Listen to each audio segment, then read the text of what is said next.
हमारी सांप से डरने की केवल एक ही वजह है, वह है सांप का जहर। अगर जहर ना हो तो सांप रेंगती रस्सी से ज्यादा कुछ नहीं है। ये जहर ही इन्हें खतरनाक बनाता है। दुनिया के कुछ सांप तो इतने ज्यादा जहरीले होते हैं कि अगर ये एक बार आपको चूम ले तो इतना भी वक्त नहीं मिलता कि आप अगली सांस भी ले सके। मगर सवाल ये उठता है कि आखिर ये जहर हमारे शरीर में जाकर ऐसा क्या तहलका मचाता है कि हमारी दुनिया से छुट्टी ही हो जाती है। अगर आप नहीं जानते तो चिंता की कोई बात नहीं है। ये खास वीडियो बनाया ही इसीलिए गया है ताकि आप और हम मिलकर ये समझ सके कि जब सांप का जहर इंसान के खून में मिलता है तो क्या होता है। जहर दरअसल सांप के सलाइवा से इन्वॉल्व हुआ है। इसका मेन काम शिकार को पकड़ना और उसे बचाना है। दुनिया के सारे सांपों का जहर अपने अपने स्पीशीज के मुताबिक अलग अलग होता है। जहर का प्रकार इस बात पर डिपेंड करता है कि सांप खाते क्या है, वह कौन से जीवों का शिकार करते हैं। ऐसे में इससे पहले कि हम ये समझे कि सांप का जहर इंसानों के खून पर क्या असर करता है, हमें ये समझने की जरूरत है कि सांप आखिर जहर उगलता कैसे है। बरसों पहले सांप अपने जबड़े के पिछले हिस्से के दांतों से जहर उगलते थे। सांप के शरीर में जहां जहर स्टोर होता है, ये थैलीनुमा अंग सांप की आंखों के जस्ट पीछे होता है। ऐसे में जहर को दांतों के जरिए बाहर निकालने में पीछे के दांत सुटेबल थे क्योंकि वह इस थैली के पास थे। मगर इस तरह के सांप अपने शिकार को निगले बिना उस पर अटैक नहीं कर पाते थे। इसलिए धीरे धीरे इवोल्यूशन हुआ और सांप अपने जहर को फ्रंट टीथ से उगलने लगे। इस तरह वो सीधे आगे के दांतों से ही शिकार को काट कर उसका काम तमाम कर सकते थे। इस इवोल्यूशन के साथ एक बदलाव दांतों के डिजाइन में भी हुआ।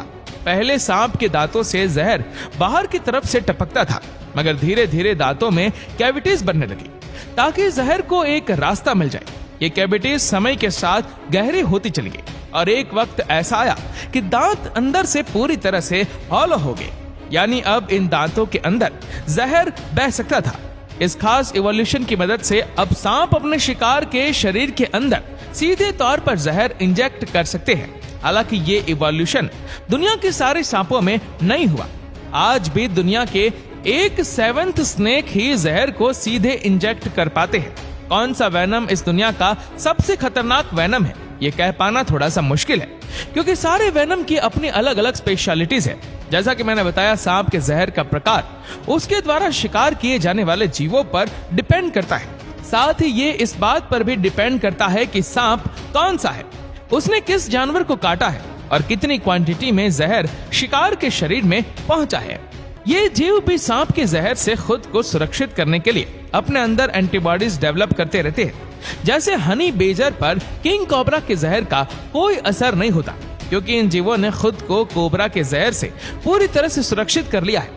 अपने शिकारी जीवों की इस प्रतिरोधक क्षमता के विकास की वजह से सांप भी अपने जहर में बदलाव करते रहते हैं और समय के साथ और भी ज्यादा घातक होते जाते हैं। हमारे लिए सांपों का जहर बहुत ही खतरनाक है क्योंकि मैमल्स बहुत हद तक सांपों के इरोजेंट से मिलते जुलते हैं। इरोजेंट और हम बहुत हद तक एक ही बायोलॉजी शेयर करते हैं। हमारे सेल के स्ट्रक्चर, कैसे हमारे शरीर में ब्लड क्लॉटिंग होती है, कैसे हमारा सिस्टम काम करता है और भी बहुत कुछ। इसलिए इरोजेंट को शिकार बनाने के लिए डेवलप किया गया जहर हम इंसानों पर भी बहुत बुरा असर डालता है। सांप का जहर इंसानों के शरीर पर कई अलग अलग तरीकों से असर कर सकता है, जैसे कि न्यूरोटॉक्सिसिटी, हीमोटॉक्सिसिटी, साइटोटॉक्सिसिटी, म्योटॉक्सिसिटी, कुबोगुलोन टॉक्सिसिटी और कार्डियक टॉक्सिसिटी। न्यूरोटॉक्सिक वेनम इंसान के सिस्टम और ब्रेन को बुरी तरह से डैमेज कर देता है।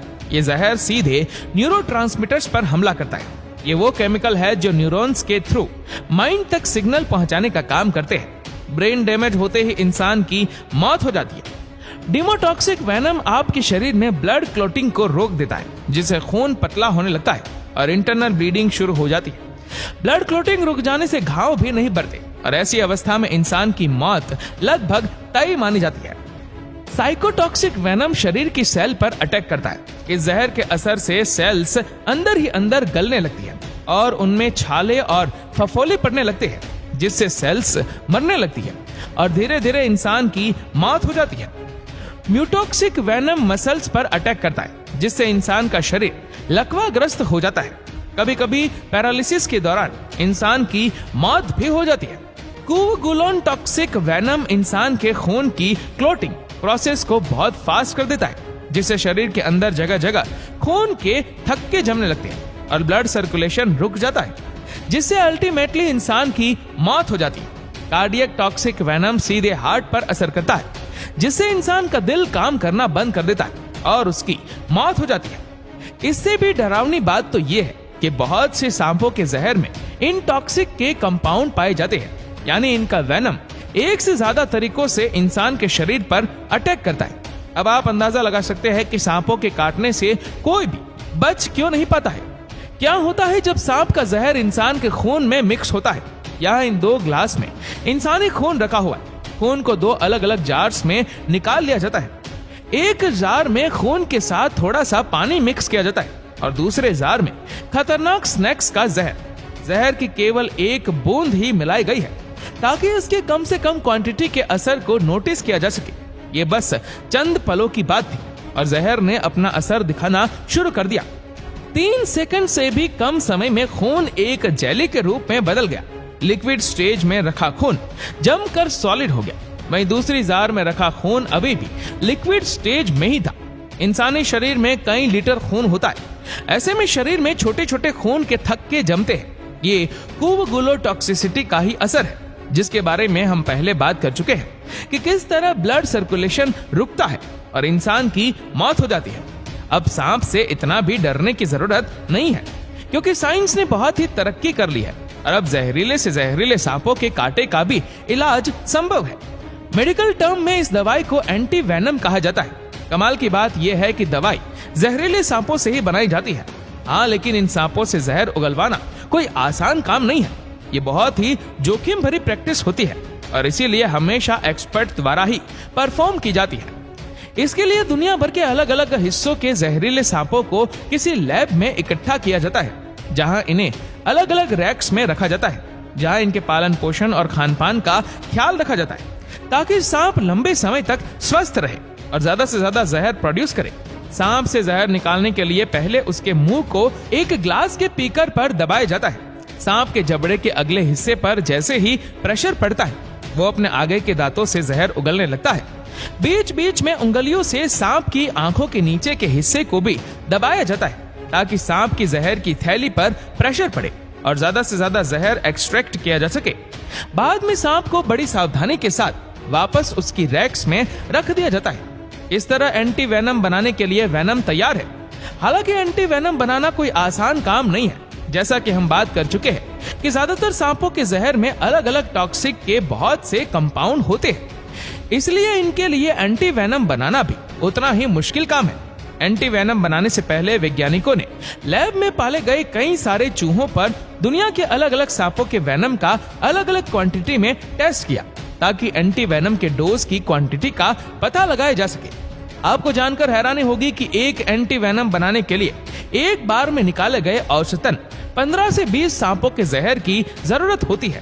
खैर, आज के समय में दुनिया के ज्यादातर सांपों के एंटी वेनम बनाए जा चुके हैं और बचे हुए सांपों के जहर पर खोज जारी है। एंटी वेनम के अलावा भी सांपों के जहर की इंसानी शरीर पर असर को विज्ञान ने मेडिकल यूसेज में वरदान की तरह इस्तेमाल करने में बड़ी उपलब्धि हासिल कर ली है। तो दोस्तों, उम्मीद करते हैं कि ये वीडियो आपको पसंद आई होगी। आपको ये वीडियो कैसी लगी नीचे कमेंट करके जरूर बताएगा, और अगर आपको ये वीडियो अच्छा लगा हो तो वीडियो को लाइक करेगा, शेयर करेगा ज्यादा से ज्यादा लोगों तक, और ऐसे ही और भी रोचक जानकारियों के लिए सब्सक्राइब करें हमारे YouTube चैनल को और Facebook पर फॉलो करें हमारे पेज को। धन्यवाद।